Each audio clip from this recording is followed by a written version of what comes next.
guys. We got about 5 minutes.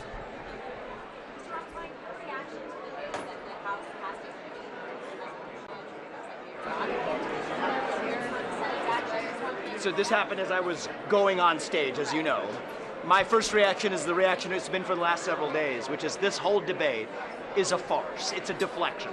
Even if the government were going to shut down, we know what happens every time. They get the back pay. It comes back bigger every time. We need to stop the artificial debate about fake government shutdowns and start having a real debate how to achieve a true shutdown of the administrative state. So that's where my focus is, and I think a lot of this has been a deflection in the process. How would you handle that if you were president? How will I handle it is 75% headcount reduction. All budgets run through the White House, no direct negotiation or proposals of budgets. May rather than shall as the operative rank language in appropriations bills. You know, other people don't get into this kind of technical details, but we're actually going to do it. So right now, a lot of the appropriations bills come back and say shall spend. Well, I want to do what the constitutional framers envisioned us actually doing, asking for permission to spend as a US president. So those are examples of the kinds of things we're going to do. Zero-based budgeting. Don't start with last year's budget as the baseline. Start with zero, literally zero as the baseline, and then build it up for what's actually necessary. That's how we're going to address a national debt crisis, $33 trillion. You mark my words, if the last 7 months of this campaign are any indication, in about,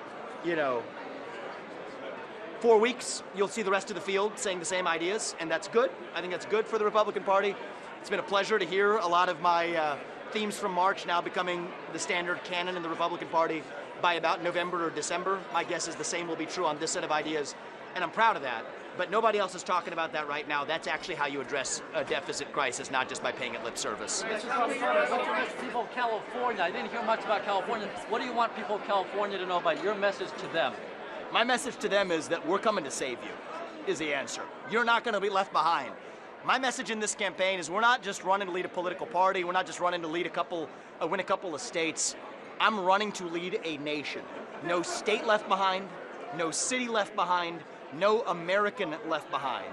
We are building a multi-ethnic working class coalition, young and old, black and white, and everything in between, to win this next election in a landslide, as Reagan did it in 1980, a Californian who I love.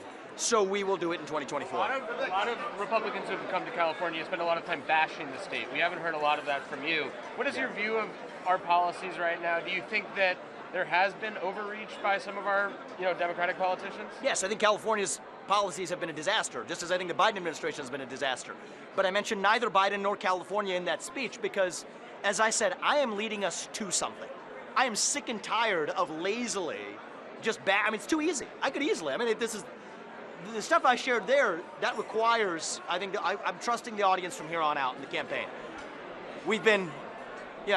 We're all taught as politicians. You're like widgets on an assembly line to sort of simplify a message. I'm done with that. You heard something today as a speech that I haven't given, but that's the level of depth we're going to be going through here on out. My bet in this campaign is we're going to trust people with the truth, which can be complex at times. I don't care. That's what we're going to do. But I'm done with the silly slogans just bashing Biden. There's plenty to bash him for. That's not going to win us this election, not in a landslide. We're going to do it by offering an actual alternative vision of our own. That's why we never had the red wave. What would you like and I know I'm not going to see us make that same mistake. What would you like to see the state do differently? Embrace freedom. Embrace a belief in the conviction of citizens to make their own decisions without the state standing in the way. And on a note of optimism, I'm proud that this state still rejected, I get the number probably wrong, was it Prop 20 or what it was a couple of years ago in 2020, Prop 16 in 2020, racial quota systems that they tried to embed into the state constitution by removing that. That says to me that people, even in this state, are hungry for the shared ideals that unite us. And so for those who are quietly at home, afraid to speak out loud, sitting in Hollywood or Silicon Valley or in between, don't worry, we're coming to liberate you.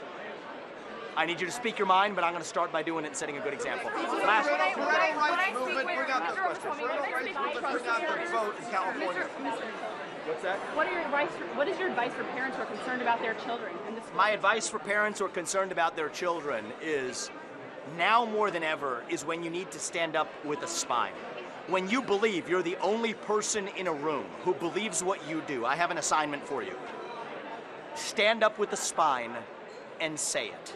And my pledge to you is that 99% of the time, If you do that with conviction, with respect, without apology, you will find that you were not the only person in that room who believed what you did. Parents determine the education of their kids, not the government.